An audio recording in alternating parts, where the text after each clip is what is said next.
Yes, Papa Love here. Ang pag-uusapan natin ngayon kung paano mag-live sa Facebook at YouTube na landscape. Kasi ang ano ng Facebook saka YouTube, naka-vertical na rin siya. Hindi na siya nag-automatic landscape. Kahit anong pagtuwad-tuwa nyo pa ang cellphone nyo, hindi na siya mag-landscape. Naka-fix na siya for vertical. Ngayon, gagamitan natin siya ng isang application na pwede nating i-landscape ang ating live streaming. Kaya standby lang kayo at tuturo ko sa inyo kung paano siya gawin. Pero bago lahat, huwag nyo muna kalimutan mag-subscribe, mag-like at mag-share itong video para may kalat natin sa mga nag-live streaming, nag-live ng Facebook, nag-live sa YouTube. At malaman nila kung paano.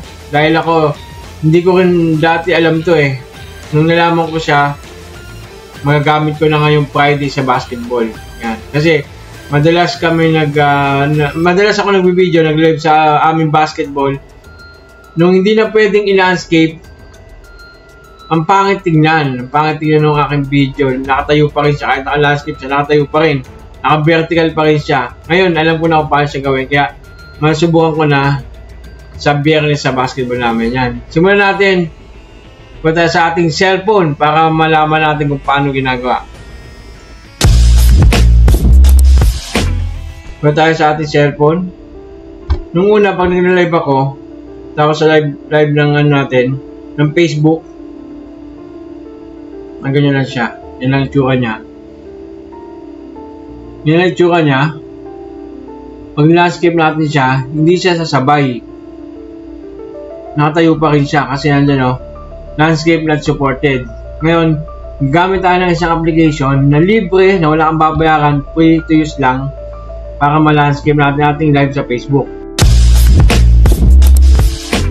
Punta tayo sa ating Play Store. Search natin ang rotation control. Tapos itong kulay green na logo, nakita yung kulay green na logo, click natin yan, tapos download natin. Ako naka-download na ako kasi nasubukan ko na siya. Open natin. Ayan, yan makikita nyo dyan. Yan makikita nyo dyan sa ating rotation control. Click natin kung anong gusto mong rotate nya. Kung pakanan o pakaliwa, meron din. Click natin to. Tapos, ayan na. Running na siya. Yan, naka-landscape na siya ngayon. Automatic landscape na siya. Back tayo ngayon. Back tayo ngayon sa ating Facebook. Yan, ating Facebook. Yan. Naka-landscape na siya ngayon. Automatic na. Tapos, tayo sa ating live. Yan. Automatic yan, naka-live na siya. Naka-landscape na siya. Kahit sa mo itutok yan, naka-landscape na siya. Kita niyo po. Kasi, tulad sa akin, nagla-live ako sa basketball namin. Pangit pag nakatayo lang siya eh. Malitang video. Hindi kita yung buong court.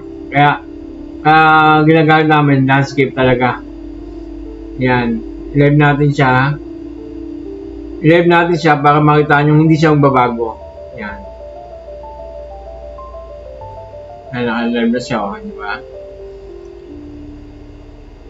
Kahit vertical mo siya, hindi siya mag-rotate. Naka-vertical na talaga siya. Naka-landscape na talaga siya, hindi siya hindi siya babalik sa vertical, automatic na yan. Ayun. Sa YouTube, ganun din. Sa YouTube. Try naman natin sa YouTube natin. Sa ating YouTube, ganun din. Ganito yung gagawin natin. Yan natin YouTube, tapos plus live. Yan na, naka-live na siya. Yan, naka-live na. Landscape din siya sa ating YouTube channel. Kasi ang alam ko sa YouTube at sa Facebook, vertical talaga ang video. Ngayon, pwede tayong mag-live ngayon, naka-landscape ng ating live. Tulad ng mga video namin sa basketball. Tulad ng yung video namin, pakita ko sa inyo yung video namin ng basketball na hindi siya naka-vertical. Ayan siya. Hindi siya naka-vertical. Huling live namin to. Hindi siya naka-vertical. Ngayon, pwede tayo mag-live na naka-vertical na ngayon. Kaya, okay. Ayan guys, para gusto nyo balik sa normal, punta kayo ulit sa sa ating rotation control. Tapos off nyo na siya, stop nyo. Click nyo muna itong vertical. Tapos stop nyo na, automatic. Stop nyo na. Off na siya ngayon. Babalik siya dati. Ngayon lang. Yan, kung may nagtunan po kayo, sana i-share nyo po yung ating video para sa mga nag-live streaming, nag-live sa Facebook, sa YouTube na hindi naka-live landscape ang kailang live. Yan. Maraming salamat at God bless.